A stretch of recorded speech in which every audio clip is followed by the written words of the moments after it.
Stéphane, tu parlais du match peut-être le plus important ce soir de la saison. Il se conclut par une victoire, donc forcément c'est un grand soulagement et sans doute un grand pas vers le maintien ce soir.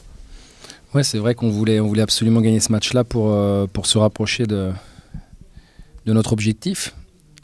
Alors on aurait été évidemment heureux de gagner quelle que soit la manière, mais en plus quand on y met la manière, c'est encore plus je dirais gratifiant et valorisant. Alors ce soir on est vraiment super heureux. On a fait le match qu'on voulait contre l'équipe dont on dit beaucoup de bien, donc voilà, ça nous fait plaisir d'avoir été plus qu'au niveau ce soir pour l'emporter et prendre les 3 points dont on avait besoin. 7 points d'écart maintenant sur le premier légable, est-ce que tu juges cet écart rédhibitoire? Est-ce que c'est fait? Non, c'est pas fait. Les Havrais peuvent gagner leurs 3 matchs. Donc si on compte bien, ça fait 9 points. Maintenant, on commence à mettre d'autres équipes derrière nous. Donc, je veux dire, on n'est plus les seuls. Donc, c'est pas fait. Maintenant, on a fait un pas supplémentaire. Je l'avais dit avant le match que si on gagnait, on avait quand même statistiquement beaucoup plus de chances de s'en sortir que si on gagnait pas avec 45 points. Donc, aujourd'hui, on les a. C'est pas fini. Mais c'est quand même bien engagé. Pour toi, il manque quoi? 1 point, 2 points? Je sais pas, aujourd'hui je pense qu'à 45 jamais personne n'est descendu, donc allez, on va faire un petit challenge pas très excitant, mais je pense qu'un point supplémentaire ça devrait nous suffire. Alors il faut l'avoir avant d'aller à Wavre pour pouvoir être je dirais définitivement rassuré sur notre avenir. Les scènes qui ont lieu après le match, on dit beaucoup sur votre besoin.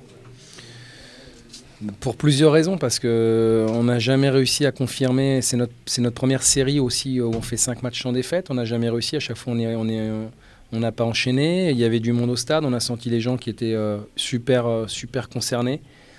Voilà, donc les joueurs ont été extrêmement, je pense, concernés et aussi touchés du soutien. Donc à un moment donné, il y a cette communion qu'on n'a pas eu assez souvent cette année. On est bien conscient que ça vient de nous parce qu'on ne leur a pas donné toujours ce qu'il fallait pour s'enthousiasmer. Mais je crois il s'est passé quelque chose ce soir. Je crois que les gens ont vraiment senti qu'on avait très envie de s'en sortir. Et eux, ils avaient très envie qu'on gagne ce match. D'abord parce que c'était une obligation en termes de résultats, mais aussi parce que contre le voisin nantais, on n'a pas souvent l'occasion de s'enthousiasmer. Et voilà, c'est pour ça que ce soir, je crois qu'il y a tout le monde s'est un petit peu identifié à la victoire du SCO.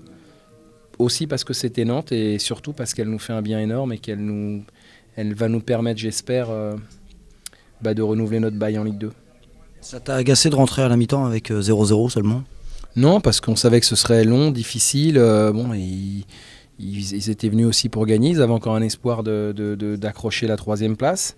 Et puis c'est une équipe qui a de la qualité. Alors même s'ils ne gagnent pas à l'extérieur assez souvent au goût de leur coach, ce qui est vrai, il n'en reste pas moins qu'ils ont des joueurs de qualité et qu'on se doit d'être très vigilant parce qu'à n'importe quel moment, on sait qu'ils ont la capacité de nous déséquilibrer. Donc là-dessus, on a été extrêmement attentifs en première période. Et puis je dirais qu'on a parachevé le travail en seconde.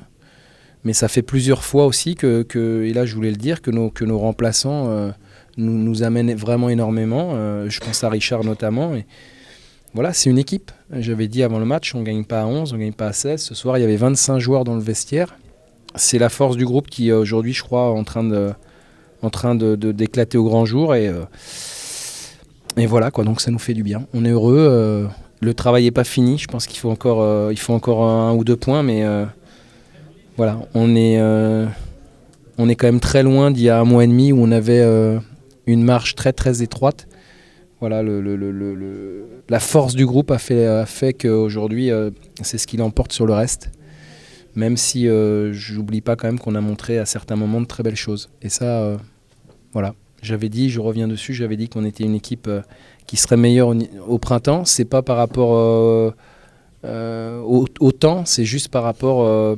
Voilà, on a besoin, nous, d'avoir des pelouses de qualité parce qu'on n'a pas des grands gabarits, on a un football plutôt technique et que sur ces surfaces-là, on est quand même bien plus à l'aise. Donc voilà, je suis heureux de ne pas m'être trompé sur ce sujet.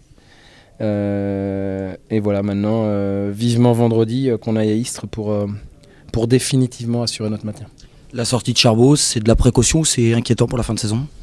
Bah, il avait mal, il avait une contracture, mais bon, quand je l'ai vu boiter en marchant sur le terrain, on ne pouvait pas continuer et prendre le risque. Et puis aussi parce qu'il ne pouvait pas être performant dans ces conditions. Donc à partir du moment où on avait la possibilité de faire entrer Richard Souma, ça aurait été une erreur totale de continuer avec Charbot qui n'était pas à 100%. Donc voilà, après, il y a aussi la santé du joueur qui est importante. Donc voilà, maintenant on va vite récupérer. Et puis on va redescendre dans le sud de la France pour... j'espère qu'il fera beau là-bas et qu'on puisse avoir le sourire à la fin du match vendredi. Pour valider le maintien. Ouais, j'espère. On s'en rapproche à chaque match. Hein. À chaque match, on se rapproche un peu plus. Donc j'aimerais bien que ça arrive vite quand même.